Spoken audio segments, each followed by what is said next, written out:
اعوذ باللہ من الشیطان الرجیم بسم اللہ الرحمن الرحیم کنتم خیر امت اخرجت للناس صدق اللہ العظیم۔ میرے ہاتھ کے اندر اللہ رب العالمین کی مقدس کلام پاک ہے،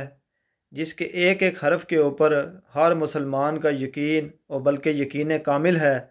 اور جو بندہ بھی اس کے کسی ایک حرف کا منکر ہوتا ہے وہ دائرہ اسلام سے خارج ہو جاتا ہے۔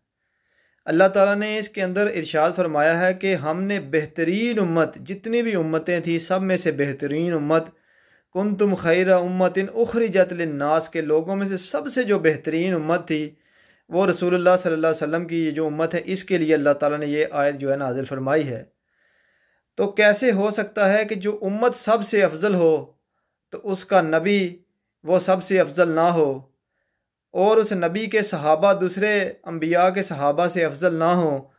اور اس نبی کی اہل بیت جو ہے وہ باقی انبیاء کی اہل بیت سے افضل نہ ہو، اور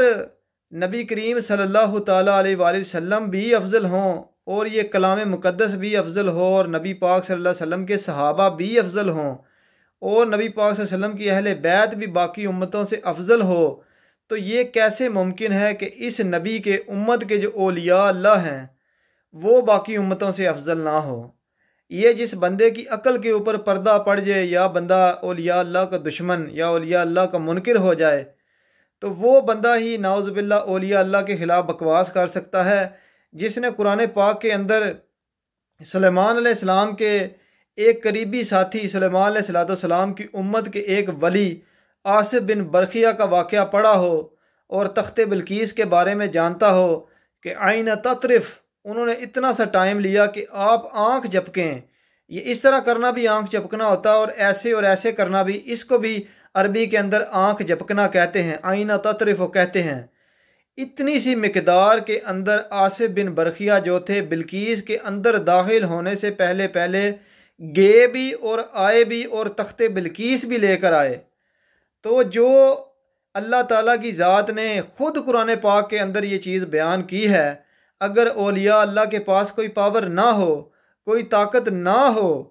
تو کیسے ممکن ہو سکتا ہے کہ رب العالمین اتنی بڑی کرامت کسی بندے کی قرآن پاک کے اندر ارشاد فرما دے؟ اس لیے ہمارے بزرگوں نے لکھا ہے کہ مطلقاً اولیاء اللہ کا منکر کافر ہے، اور جو مطلقاً کرامتوں کا انکار کرنے والا ہے وہ بھی کافر ہے۔ اس کی وجہ یہ ہے کہ کرامتیں خود اللہ رب العالمین نے، حضرت مریم کی کرامتیں ہوں، صحابہ کاف کی کرامتیں ہوں، یا سلیمان علیہ السلام کے امت کے ولی آصف بن برخیہ کی کرامت ہو، یا صاحب یاسین کی کرامت ہو، اللہ تعالیٰ کی ذات نے قرآن پاک کے اندر وہ خود ارشاد فرمائی ہے۔ اس لیے الحمدللہ رب العالمین، ہم اہل سنت و جماعت تمام انبیاء کرام سے محبت کرنے والے، نبی پاک صلی اللہ تعالیٰ علیہ وآلہ وسلم کے صحابہ کرام سے پیار کرنے والے، کریم آقا صلی اللہ تعالیٰ علیہ وسلم کی پیاری اور مبارک اہل بیت سے محبت کرنے والے، تمام انبیاء پر نازل ہونے والی آسمانی کتابوں سے محبت کرنے والے، اور الحمدللہ رب العالمین، ہم اہل سنت کا یہ شیوہ ہے کہ ہم اہل سنت و جماعت جو ہیں وہ نبی پاک صلی اللہ تعالیٰ علیہ وآلہ وسلم کے امت کے تمام اولیاء اللہ کے نوکر خادم اور ان سے محبت کرنے والے ہیں۔ اس لیے انشاءاللہ عز و جل